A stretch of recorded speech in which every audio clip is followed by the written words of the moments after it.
तो हेलो दोस्तों, कैसे हो आप लोग। आशा है कि आप लोग ठीक ही होंगे। तो आप सभी का स्वागत है एपिसोड नंबर 6 में। तो वीडियो में आगे जाने से पहले आप लोगों से एक छोटी सी रिक्वेस्ट है कि अभी तक अगर आप लोगों ने चैनल सब्सक्राइब नहीं किया है तो प्लीज़ चैनल सब्सक्राइब कर दीजिएगा और नीचे कमेंट भी कर दीजिएगा, क्योंकि आपका एक कमेंट मुझे बहुत ज़्यादा ही मोटिवेट करता है। तो ये मेरी आपसे हाथ जोड़ के विनती है कि प्लीज़ आप लोग मेरे लिए 40 कमेंट कर दीजिएगा। अगर आप 40 कमेंट करते हो तो ये अगला एपिसोड आएगा, क्योंकि आपके कमेंट से ही मुझे पता लगता है कि आपको वीडियो अच्छी लग रही है। और अगर कमेंट नहीं कर पाते हो तो मैं समझ जाता हूँ कि वीडियो अच्छी नहीं लग रही, तो मैं सीरीज को बंद कर देता हूँ।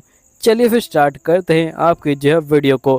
तो वीडियो की स्टार्टिंग में हम देखते हैं कि जो टीना होती है वो सोच रही होती है अपनी बातों को कि कैसे यहाँ पे इसने पूछा था रीजा से कि तुम सेंपाई के बारे में क्या सोचती हो। तो रीजा ने कहा था कि वो सेंपाई के बारे में कुछ नहीं सोचती है और उसे अपना दोस्त मानती है और सेंपाई उसकी हमेशा हेल्प करते हैं। टीना कहती कि वैसे वो लोग इस वीकेंड हमेशा साथ में थे, इसका मतलब कुछ ना कुछ तो हुआ होगा उन दोनों के बीच में, क्योंकि ये जो रीजा के लिए बिल्कुल परफेक्ट टाइम था। वैसे मुझे पता है कि जो सेंपाई है उसे भाव नहीं देते, अगर यहाँ पे वो ट्राई भी करे तभी सेंपाई को पता चल जाएगा कि मैं बेटर चॉइस हूँ। जिसके बाद हम देखते कि टीना रूम में आ जाती है और ये कहती कि सेंपाई आप यहाँ पे हो क्या, लेकिन ये देखती कि यहाँ पे रीजा है। अब रीजा को देख के ये चौंक जाती है, क्योंकि रीजा जो है यहाँ पे क्लोथ चेंज कर रही थी। यहीं पे टीना सोच रही होती क्या ये लड़की पागल है कि इसने जो डोर है वो भी जो है लॉक नहीं किया। फिर रीजा जो है टीना के पास आती है और ये बोलती कि तुम्हारा शुक्रिया मेरी हेल्प करने के लिए, ये रहे तुम्हारे कपड़े, मैंने जो है इनको धो दिया है। तो टीना कहती कि पहले तुम कुछ कपड़े पहन लो, और जिसके बाद ये पूछती कि वैसे तुम्हारे और सेंपाई के बीच में कुछ सॉफ्ट इवेंट तो नहीं हुए ना। रीजा बोलती कि हमें असल में बहुत ज्यादा मजा आया, यहाँ पे जो सेंपाई है उसने जो मेरी बहुत ज्यादा हेल्प करी। वैसे तुमने मुझसे पूछा था कि आखिरकार मैं सेंपाई के बारे में कैसा फील करती हूँ, फिर मैंने उसके बारे में सोचा और मुझे पता लगा कि मैं सेंपाई से प्यार करती हूँ, लेकिन एक फोटोग्राफर के रूप में और एक अच्छे दोस्त के रूप में। जिस पे टीना कहती कि लड़की सही पागल है, लेकिन यहाँ पे ये मेरे लिए काफी अच्छा मौका है क्योंकि ये यहाँ पे कुछ भी नहीं करने वाली। टीना बोलती कि सेंपाई कहाँ पे है। रीजा बोलती कि वो टेस्ट के लिए गए हैं और उनको थोड़ा टाइम लग जाएगा, इसलिए मैं सोचा कि ये काफी अच्छा मौका है कि मैं यहाँ पे अपने जो क्लॉथ है उनको चेंज कर लूं और शूट के लिए तैयार हो जाऊं। तभी एकदम से अनाउंसमेंट होती है कि रीजा अपनी जो है क्लास में आ जाए। फिर यहाँ पे रीजा को याद आता है कि इसे ट्यूशन भी जाना है और ये बोलती कि मुझे माफ करना है, लेकिन क्या तुम मेरे कपड़ों का देखभाल कर सकती हो, और ये तैयार होकर भाग जाती है। जिसकी वह टीना यहाँ बैठी होती है और ये सोच रही होती है कि आखिरकार अब मैं क्या करूँ। तभी हम देखते कि जो रीजा होती है वो क्लास की तरफ भाग रही होती है और ये कहती कि आखिरकार मेरा जो क्लब है वो मेरी क्लास से इतना दूर क्यों है। तभी हम देखते कि यहाँ पे ये एक टीचर से टकरा जाती है और रीजा बोलती कि मुझे माफ कीजिएगा। टीचर बोलती कि तुम्हें ध्यान से जो है चलना चाहिए था, तुम्हें यहाँ पे हॉल में भागना नहीं चाहिए था, अगर हमारे ऊपर एक भी खरोच लग जाएगा तो हम लोग खूबसूरत नहीं रहेंगी। रीजा बोलती कि आप बिल्कुल ठीक कह रही हैं, मैं अगली बार से ध्यान रखूंगी, और ये चली जाती है। तभी हम मासामुने को देखते हैं जो रीजा को बोलते हैं कि मुझे माफ करना, मैं लेट हो गया। लेकिन तभी मासामुने देखता है कि यहाँ पे रीजा नहीं, यहाँ पे जो है टीना आ चुकी है। टीना बोलती कि वैसे आप जैसा सोच रहे हैं वैसा कुछ नहीं है, मैंने ये कपड़े इसलिए पहने ताकि मैं लिली को अच्छे से जान पाऊँ और साथ ही आप मुझे थोड़ा सा और पसंद कर सके। मुझे पता है कि ये अजीब लग रहा है, मैं इसे अभी उतार देती हूँ। तभी जो टीना होती है वो मासामुने की तरफ देखती है जो बहुत शर्मा रहा होता है, जिस पर टीना कहती कि मेरा आइडिया काम कर रहा है। फिर टीना समझ जाती कि जो मासामुने है वो जो लिली से प्यार करता है, ना कि जो रीसा है उससे, और ये कहती कि ये मेरा मौका है। और एकदम से ये जैसे गले मिल जाती है और ये बोलती कि आज मुझे थोड़ा अजीब सा लग रहा है, वैसे आप मुझे चाहे तो जहाँ पे चाहे वहाँ पे टच कर सकते हैं। तो मासामुने एकदम से पागल हो जाता है, लेकिन ये कहता है कि मैं ऐसा नहीं करने वाला। तो टीना बोलती क्यों नहीं। तो ये बोलता है कि मुझे पता है कि जो लिली है वो मेरी वाइफ ही है, लेकिन जो बाकी बंदे हैं ये उनकी भी वाइफ ही है, और मैं ऐसा करके यहाँ पे अपनी लिमिट को क्रॉस नहीं कर सकता। टीना बोलती कि सेंपाई सही में पागल है, लेकिन ये फिर भी एक जेंटलमैन है और वैसे भी मैं चाहती हूँ कि ये मेरे लिए फील करे। तभी हम देखते कि रीजा यहाँ पे आ जाती है और ये इन दोनों को इस तरह से देखती है। तो टीना कहती कि जैसा तुम सोच रही हो वैसा कुछ भी नहीं है, मैं अभी इस ड्रेस को यहाँ पे उतार देती हूँ। तभी हम देखते कि रीजा सीधा टीना के पास आती है और ये बोलती कि तुम बहुत ज्यादा क्यूट लग रही हो। टीना बोलती कि तुम मुझे पागल मत बनाओ, मुझे पता है कि मैं बेकार दिख रही हूँ। तो रीजा बोलती कि नहीं, तुम बेकार नहीं दिख रही। वैसे तो मैं यहाँ पे ये भी नहीं कह सकती कि तुम बिल्कुल परफेक्ट दिख रही हो, लेकिन तुम गंदी तो बिल्कुल नहीं दिख रही, और अगर तुम चाहो तो तुम कॉस्प्ले को कर सकती हो और यहाँ पे जो कैरेक्टर चाहो वो जो तुम बन सकती हो। मासामुने कहते कि ये बिल्कुल ठीक कह रही है, क्योंकि यहाँ पे जो कॉस्प्ले है वो जो इंसानों की फीलिंग को दिखाता है, अपने जो कैरेक्टर है उसको जो है लेके, इसलिए तुम यहाँ पे सही बंदों को अपने कैरेक्टर की जो फीलिंग है उसके बारे में बताती हो और यहाँ पे जो बंदे हैं उनको हैप्पी करती हो। इसी बीच में हम देखते कि रीज़ा टीना के पीछे पहुंच जाती है और ये बोलती कि वैसे तुमने स्कर्ट के नीचे क्या पहना है, और ये जैसे देखती है ये कहती कि तुमने इस तरह की पैंटी क्यों पहनी है। फिर जो टीना होती है वो परेशान हो जाती है और ये बोलती कि दोबारा मैं तुम्हारे कपड़े नहीं पहनूंगी। यहीं पे हम मासामुने को देख पाते हैं जो ओर्क से मिलने आया होता है और ये बोलते कि फाइनली मैं आपके पास आ गया, आपका शुक्रिया, आपने जो आज मुझे अपना समय दिया और साथ ही मुझे माफ़ कर दीजिएगा, मैंने एकदम से आपको जो है बुला लिया। असल में यहाँ पे अभी जो इवेंट है उसमें जो है टाइम है और मैं चाहता हूँ कि उससे पहले मैं अपनी स्किल को इम्प्रूव कर लूँ, इसलिए मैंने आपको बुलाया था कि मैं यहाँ पे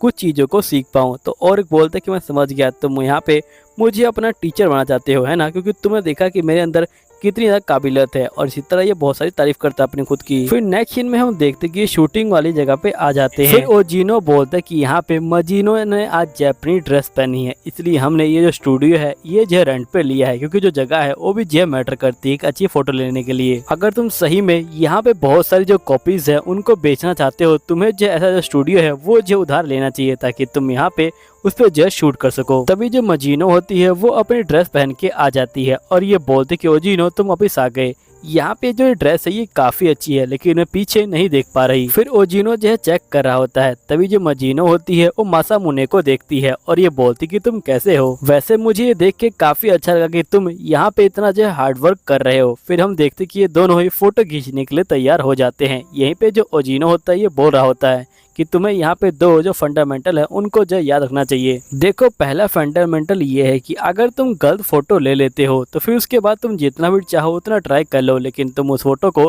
ठीक नहीं कर सकते हो। इसलिए दूसरा फंडामेंटल ये है कि तुम्हें जो फोटो है वो जो बहुत ही केयरफुली लेनी है और पूरा ध्यान फोटो लेने पे लगाना है और तुम्हें जो एक्सप्रेशन है उस पर जो पूरा ध्यान देना है ताकि यहाँ पे जो कॉस्प्ले वाला बंदा है जो दिखाना चाहता है व्यूवर्स को जो है वही दिखे उसके अंदर। जिसके बाद ये लोग फोटो खींचने के लिए तैयार हो जाते हैं। यहाँ पे ओजिनो बोलते कि देखो तुम्हें यहाँ पे जो बंदा है उसकी जो आंखों में देखना है और तुम्हें एक बहुत अच्छी जो पिक्चर है वो जो है क्लिक करनी है। जिसके मासामुने एक पिक्चर को क्लिक करता है तो ओजिनो जो उस फोटो को देखता है और ये बोलते कि ये फोटो बेकार है, जिससे मासामुने यहाँ गुस्सा नहीं होता और ये कहता है कि वैसे भी मैं यहाँ पे यही तो सीखने आया हूँ कि आखिरकार फोटो कैसे लेते हैं। फिर ओजिनो बोलते कि देखो ये जो है मेरी फोटो है, मैंने यहाँ पे जो लाइटनिंग है उसके ऊपर कितना ध्यान दिया है, यहाँ पे कोई भी नहीं कह सकता कि ये दोनों फोटो सेम है। अब हम लोग जो मोजिनो है उसकी जो सांस है उस पर ध्यान देंगे ताकि जो फोटो है वो ऐसे लगे कि वो जिंदा है, इसलिए हमें उस पर ध्यान देना होगा। फिर मोजिनो जो है फोटो को देखती है और ये मासामुने को बोलती कि तुम तो बहुत अच्छी फोटो खींचते हो, तुम बिल्कुल यहाँ पे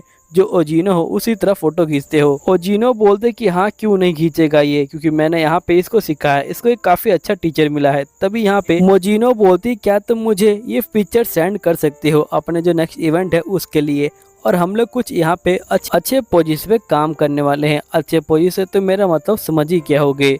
तो मासामुने बोलते कि आपको कोई दिक्कत नहीं है, तो ये बोलती है कि मुझे कोई दिक्कत नहीं है और तुम भी टेंशन मत लो। फिर ये जो होती है अपना पोजीशन देती है, लेकिन तभी हम देखते कि मासामुने ये देख के शर्मा जाता है। तो जिसपे ओजिनो कहता है कि आखिरकार तुम्हें क्या हुआ है। तो ये बोलता है कि जब भी मैं इस तरह की फ़ोटो लेता हूँ पता नहीं मुझे एक अजीब सी फीलिंग आती है और मैं इस तरह की फ़ोटो नहीं ले पाता हूँ। ओजिनो बोलते कि मैं समझ गया कि आखिरकार दिक्कत कहाँ पे है। तुम्हें यहाँ पे समझना होगा कि जो कॉस्प्ले है वो जो एंजॉय के लिए है और यहाँ पे जो तुम काम कर रहे हो वो बिल्कुल भी गलत नहीं है। तुम यहाँ पे हेल्प कर रहे हो ताकि तुम यहाँ पे बंदों को जो एंजॉयमेंट दिला सको। तभी जो मोजिनो होती है ये बोलती कहीं आप यहाँ पे जो लिली है उससे प्यार तो नहीं करते, मुझे लगता है कि तभी आपको इतना अजीब लगता है।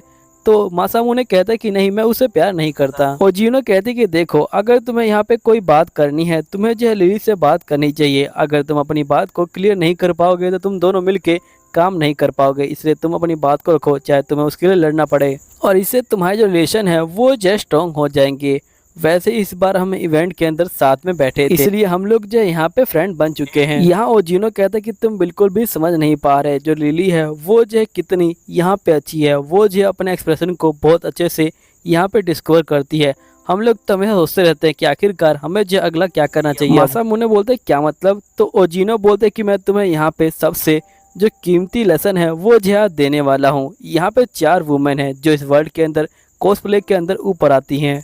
जिन्हें हम 4 हेवनली क्वीन कहते हैं। जो पहली क्वीन है वो जो है बहुत ज़्यादा डिसेंट दिखती है और बहुत ज़्यादा स्मार्ट है। और मैं दूसरी वाली की क्या बात करूं, जो दूसरी वाली है वो दिखने में थोड़ी छोटी है हाइट में, लेकिन यहाँ पे जो उसका मेकअप है वो बहुत ज़्यादा ही अच्छा होता है और बहुत ज़्यादा क्यूट दिखती है। और जो तीसरी है वो जो है यहाँ पे पैंटीज के साथ खेल लेती है और वो बहुत अच्छा यहाँ पे जो है पैंटीज पहनती है और उसकी फिगर भी काफी अच्छी है, जिसकी वजह से उसके बहुत सारे जो फॉलोवर हैं वो हो रखे हैं। और जो चौथी है उसकी जो बॉडी है वो बिल्कुल लेजेंडरी बॉडी है और वो यहाँ पे बिल्कुल परफेक्ट है अपने कैरेक्टर के और उसका नाम है मारिया। और ये चारों जो है फुल हेवलिंग क्वीन है। तभी मोजिनो बोलते कि वैसे यहाँ पे और भी बंदे हैं जो टॉप पे आते हैं, लेकिन ज्यादातर जो ओटाकू फैन होते हैं उनको 3 या 4 के जो नाम है वही जो है याद होते हैं। तभी मासामुने ओजिनो से पूछता है कि वैसे जो मेगुमी है वो आजकल कहाँ पे है। तो ये बोलता है कि उसने काफी टाइम से क्विट कर लिया। और यहाँ जो मारिया है उसने काफी टाइम से पोस्ट नहीं डाला, लेकिन हमने जब यहाँ पे लिली को देखा तो हम सभी जो है चौंक गए, क्योंकि मारिया ने अभी तक कोई इवेंट में हिस्सा भी नहीं लिया था। तो सभी लोगों को यहाँ पे इंतजार था कि आखिरकार मारिया के बाद कौन उसकी जगह लेगा, कौन इतना फेमस होगा। लेकिन यहाँ पे लिली जो है उसका जवाब थी। पहली बार तो मैं उसको देख के शौक में आ गया। मुझे लगा कि जैसे जो मारिया है वो जो है मेरे सामने आ गई, और ऐसा मुझे नहीं, यहाँ पे जो सभी बंदे हैं उन सभी को लगा। इसलिए मैंने तुमको यहाँ पे बुलाया था ताकि मैं तुम्हारी हेल्प कर सकूं, क्योंकि मैं नहीं चाहता कि यहाँ पे लिली का जो असिस्टेंट हो वो जो है यहाँ पे इतना बोरिंग बंदा हो और यहाँ पे उसके लिए कुछ भी ना कर पाए। एग्जाम्पल के लिए मैं यहाँ पे जो मोजिनो है उसे जो है टॉप पे ले जाना चाहता हूँ। तभी यहाँ पे जो मोजिनो होती है ये बोलती कि वैसे मुझे टॉप पे जाने का कोई शौक नहीं, लेकिन अगर मैं जाती हूँ तो मुझे काफी खुशी मिलेगी, इसलिए मैं यहाँ पे अपना जो है बेस्ट दूंगी। तो मासामुने समझ जाता है कि मुझे भी अपना बेस्ट देना पड़ेगा। तभी यहाँ पे जो लिली है वो जो है टॉप पे जाएगी।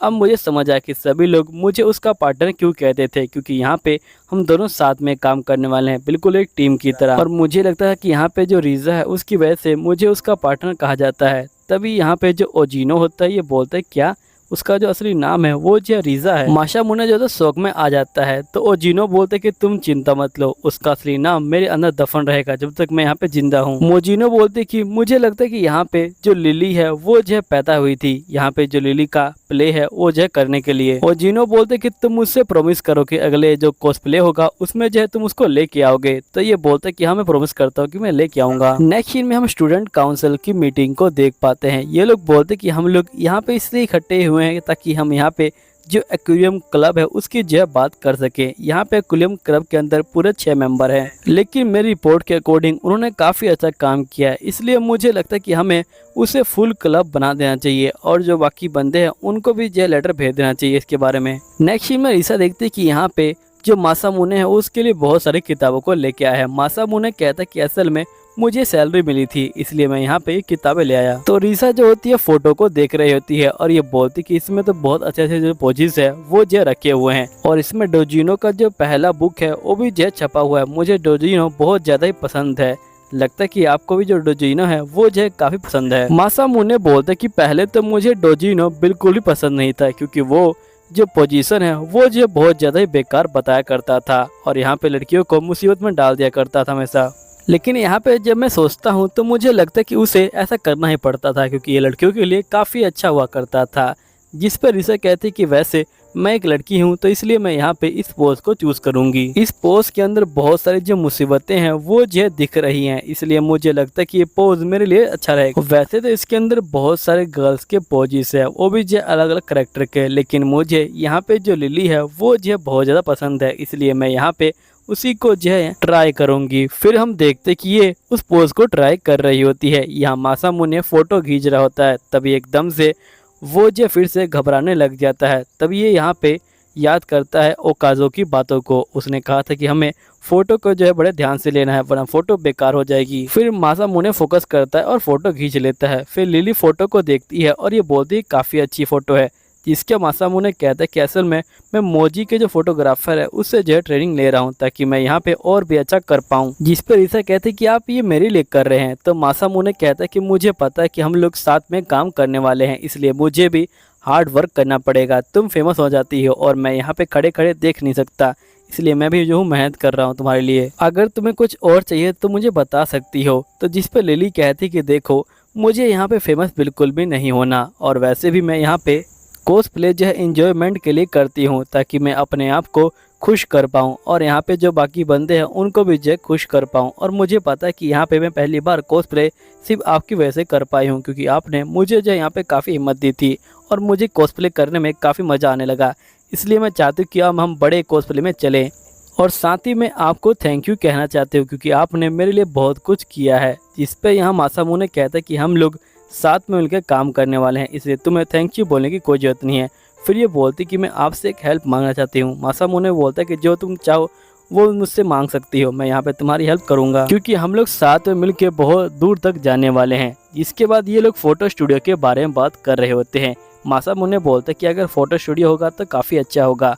तभी लिली बोलते हैं लेकिन हमारे पास इतने पैसे नहीं हैं। तब मासामुने बोलते हैं कि तुम उसकी चिंता मत लो, अगर हमारे पास बैकग्राउंड होगा तो हम लोग मैनेज कर लेंगे और हम उसे यहीं पे शूट कर लेंगे। तभी हम देखते कि गेट पे स्टूडेंट काउंसिल आ जाती है और ये बोलती कि मुझे अंदर जो है आना है, तुम जल्दी से यहाँ पे गेट को खोलो, तुम जो है गेट को लॉक नहीं कर सकते इस तरह से। तो मासामुने रिसा को बोलते कि तुम छुप जाओ, जिसके बाद रिसा छुप जाती है। फिर यहाँ पे मासामुने बोलते कि मैं आपकी हेल्प कैसे कर सकता हूँ। स्टूडेंट काउंसिल बोलती कि देखो मुझे यहाँ पे सिर्फ तुम्हें एक मैसेज देना है, जो एक्वेरियम क्लब है उसे हम फुल क्लब कर रहे हैं और तुम्हें यहाँ पे इस क्लब को खाली करना पड़ेगा, क्योंकि इसे हम लोग जो मीटिंग रूम है वो जो है बनाने वाले हैं। जिससे मासामुने बोलते कि आखिरकार ऐसा क्यों। तो स्टूडेंट काउंसिल बोलती कि देखो हमारी रिकॉर्ड के अकॉर्डिंग तुमने यहाँ पे 3 साल के अंदर कुछ भी जो है क्लब के लिए काम नहीं किया है, इसलिए हम लोग यहाँ पे इस क्लब को बंद करना चाहते हैं। तो चाहे कुछ भी हो जाए तुम्हें इस क्लब को खाली करना ही पड़ेगा। अब दोस्तों इसी के साथ ये वीडियो ख़त्म होती है। तब देखना यह है कि क्या मासामुने क्लब को बचा पाता है कि नहीं बचा पाता, या फिर इनका सफ़र यहीं पे ख़त्म हो जाता है। तो दोस्तों यहीं पे वीडियो ख़त्म होती है। मिलता हूँ अगले वीडियो में, जब तक के लिए बाय बाय।